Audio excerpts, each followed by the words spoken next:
Have you two always gotten along? Sure. We hold conversations. I can talk to him and so forth.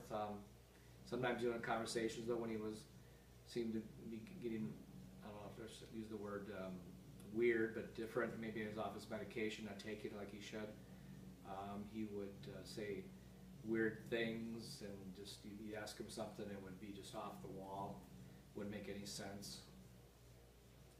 As he got older, did his schizophrenia get worse? I don't know if it's got worse in degree to the point that as he got older, again, I think as he was diagnosed, he would take medication, and he was trying. They were giving him some type of medication, they give him another type of medication, and one would be better than the other.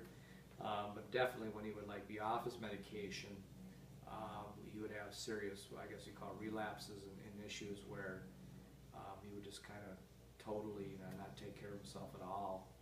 As far as eating and everything, and just get totally weird and glary-eyed and stare at people and stare at you and do weird things like tear up paper and put it in little piles and take his glass. I remember one time a few years back when I went up to visit him, Mom and Dad and Gary, Minnesota, that he was he would take his glasses and kind of bend them up, and so I fixed them for him one time, and then when I left home, apparently he took and rebent them all back up again, and just weird things like that. They're not normal for most, the average individual and stuff. What is he like now?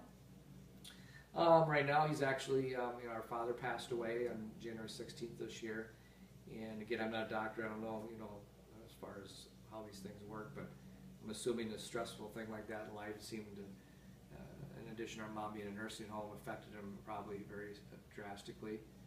And again, he seemed like he went off his medication and so forth, so we had to send him to the hospital, and then the social worker eventually said, we have to get him into help because he's just not normal.